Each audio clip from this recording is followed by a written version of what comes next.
I'm not really a wrestling attire guy, to be perfectly honest. I get a pop out of it. The technique and work. Yeah. I get a pop out of seeing someone coming out in white gear, for example, and thinking, Havlic's head's probably exploded seeing something like that. But I'm not that bothered. And often, I was sort of struggling for an entry on this one, so I was like, I'll Google like best wrestling attire, and it's Shawn Michaels at WrestleMania, or it's Ric Flair's robe, or you think of like big entrances where wrestlers want to come out and look like cool or just intimidating. You got Triple H and Conan the Barbarian. You got Kenny Omega being the Undertaker, the Terminator. Although, let's not rule that one out, but Kenny Omega being the Terminator, you've got, Rey Mysterio's a whole variety of different things, some of which got him in trouble or made him look literally like a penis. But you want to look cool, you want to look intimidating, you want to terrify your opponent with what you're wearing before you even step in the ring. Look at this fucker, huh? Look at him! The Beast Mortuus. It's a bull! He's got a ring in his neck. I can even see out of that thing.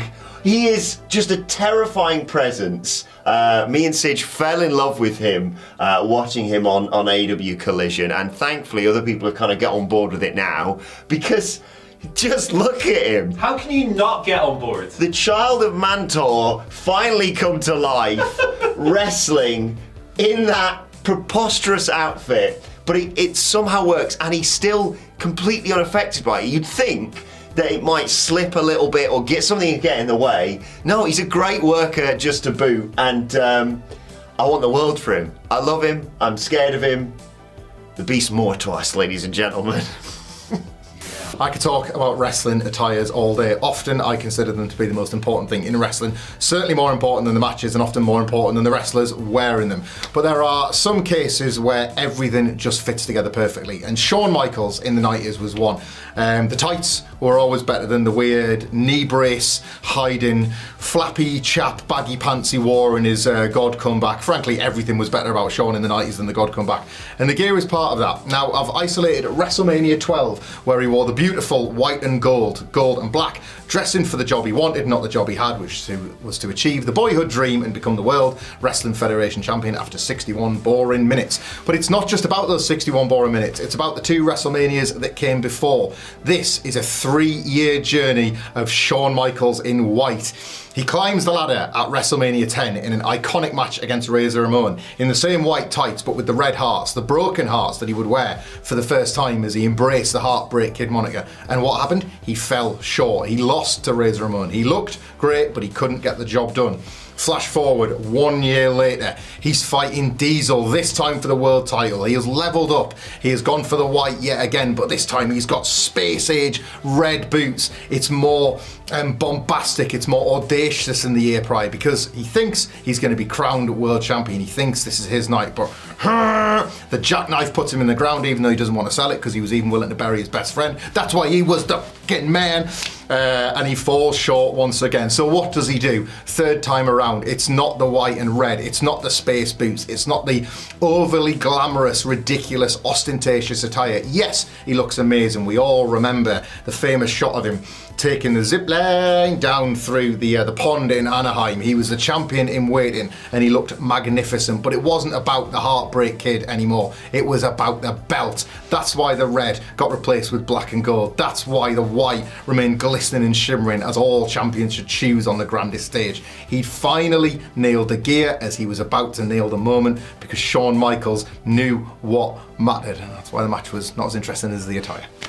Alright, you can shove all of your big ass, like WrestleMania level robes and like perfectly designed things, and like sparkles and glitter and whatever else it is that people put on their wrestling gear. You can throw all that in the bin, because all you need for a truly, truly great wrestling gear is something that other people are gonna buy and wear in the audience. It's like Rey Mysterio masks. A good example. Like, you see the amount of kids wearing them in the front row? That connects with people. Like, it means something. It's not just, oh, that's pretty. It's like people want to be a part of it. Yeah.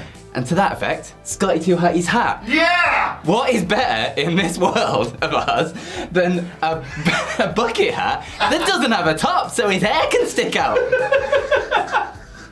There's nothing better in wrestling. No. That is like Like There is. Like they say about like the best like cartoon characters are ones you can tell by the silhouette. Yeah. You can tell that from Scotty 2 Hotty. Like how you can silhouette The Rock and like his kicks, like everything about his like the gait and the way he walks. Like you can picture that without like any actual visuals at all, just with like a silhouette of that. Scotty 2 Hotty's hat, it's the hair sticking out. It's incredible. It can be in any colour, it can go with any outfit, it just works every single time. And then when it falls off, his hair magically still stays in the same place, and I've genuinely no idea how it happens. But yeah, it's incredible, it's iconic, it will live in my memory for the rest of my life, which you can't say about all wrestling gears now, can you? No, I Sidgwick. So we want to talk about those wrestling attires that are hugely slept on in this business. For me, the one that does not get enough love, in my opinion, it has something to do with a guy who wears a mask, wears a lovely mask, wears lots of different masks he has over the years. That guy's Rey Mysterio. We all know Rey Mysterio, we love Rey. So, the year, I'll paint a picture. The year was 2007. I'd not seen Rey on my WWE television for quite some time, and then he was set to return at SummerSlam, so I was very excited. 2007, I was in like year 7, I was a young boy, and I love Rey. He was my guy, had all the action figures, like everything else. I loved him. He was my guy, and he was coming back, so it was huge. And then when he popped up, not the biggest party of the summer, he popped up completely silver. Yep, completely silver, head to toe, masks, trousers, pants, whatever they were, the baggy pants. But then his body was also silver. He had the paint on it, all these things. It looks a bit ridiculous now, looking back. It's not aged very well. It's one of those that people look back and go, oh, not the best call, that Rey. And I believe at the time as well, I don't think Vince McMahon was a big fan of the look. Didn't feel like it was very, very Rey Mysterio. But at that time, I loved it because I was a big lover of the Fantastic Four films at that time as well, and that's obviously where the Silver Surfer had popped up in that film around that time, I believe, and that was, I think that's what he was drawing inspiration from, that kind of thing. So I loved it. I was like, oh my god, my world's colliding, this is incredible. And when I do revisit it now and I look back, and I did before I did this video, I thought I'll just have another look just to double check I'm right. I am right. I think it's great. Like the initial entrance, I think it looks fantastic when he's just like, wow, a silver human, and the illusion just like literally melts away like the paint itself on his body as he gets to the ring. You're like, oh, it's just someone's just gone like that on his body with silver paint, and it rubs off throughout the match, and it just looks so dumb. But I love it. I really do love it. I think it's one of his most underappreciated ones. I think I'm very biased because I've got loads of nostalgic childhood memories attached to that particular attire, but I think it's great. I think it needs more love, more of this, more Silver Surfer Rey. Do it again, bring it back for old time's sake. Yeah. So I struggled with this a little bit as well because I don't have a memory. So like recalling wonderful gears and stuff that I've seen throughout my 32 years as a fan. See, I couldn't even do 1992 to 2024 there. It's very difficult for me. So I started thinking, in general, what's a wrestler just that we've slept on as a channel, as WhatCulture, who's someone who's really cool and really unique and really awesome that we just don't talk about at all? And the answer is Hayabusa. And it just so happens that Hayabusa has some of the coolest attires of all time. I mean, look at this lovely little ensemble here. The purple, the white, the little cherry blossoms over the shoulders of the robe, and one of the most unique wrestling masks of all time. The best. As well. With, yeah, exactly, like letting the little head bit loose at the top and all this stuff. Like the guy's image was absolutely phenomenal. And most of his attires are, variations on this. There's different incarnations of the character over the years.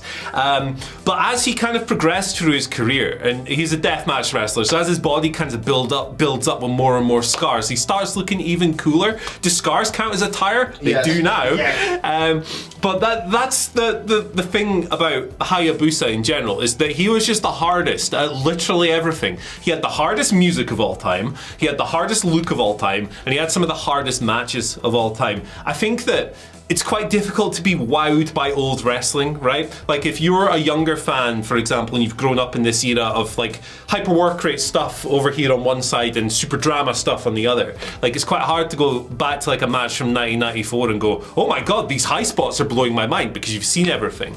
But if you go and watch this MFer in FMW and various other places, pulling off things that people still can't do today, he's a true revolutionary of the sport. Image and performance wise. He's someone we don't put over enough.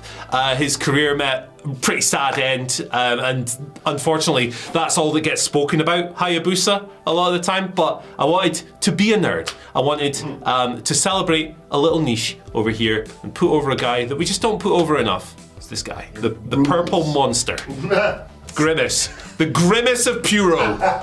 So attires that people sleep on usually revolve around like white boots or like Seth Rollins' SummerSlam outfit, but somebody else will talk about that.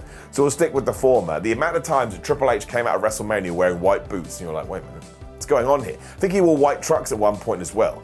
But again, because I was so young when he was doing this, it made you think, well, this must be a big deal. Because obviously Triple H always wore black boots. Maybe he wore black and green boots when he was in DX. I'm trying to think about it now, but I don't think so. But definitely predominantly, it's usually black boots with the weird cross thing in it. So on those occasions when he did come out doing his Harley Race, Ric Flair era, which is what he was certainly tapping into at the time, which is no problem because they were his heroes. And also, again, if you don't know those wrestlers, then it's fun for you. It's like, oh man, Triple H looks different, especially when he grew the, well, it's not called a Fu Manchu, what's it called? I don't know, but his big handlebar moustache thing. And yeah, there is something about it that feels regal, I suppose, for a terrible use of word, all things considered.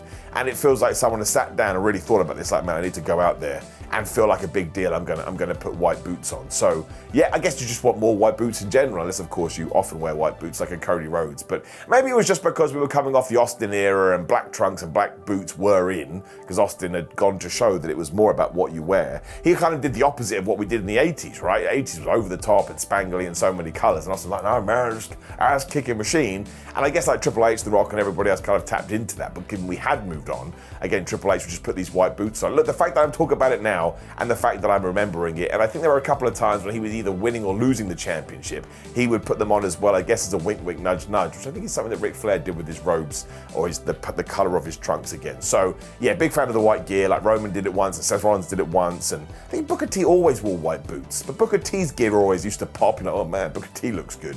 So yeah, that's what I'm going to say. Let's take a certain colour of boot and not wear it unless it's a WrestleMania or SummerSlam or Royal Rumble, and we'll try and get it over that way. Sound good? This attire is slept on because it's the image that precedes the unfortunate event that was Brawl Out, from which in, where are we, August 2024, I think the ramifications are still being felt. This was the final for the AEW World Trios title. I'm telling you now, no one gives a toss about it anymore because it was completely overshadowed. It is the tightest, most dramatic near-fall festival of a goddamn trios match AEW has ever produced. The work between Hangman Page and Kenny Omega, the coming together was electrifying. Omega and Silver, Hangman Page and Nick Jackson's interactions, go back and watch it. It's the most well-worked, tight trios match AEW's ever done. This attire is slept on, which is such a goddamn shame because it told the story of Kenny Omega's return from his sort of laundry list of 2021 injuries. He returns and it's a bit, are you sure? It feels a bit early.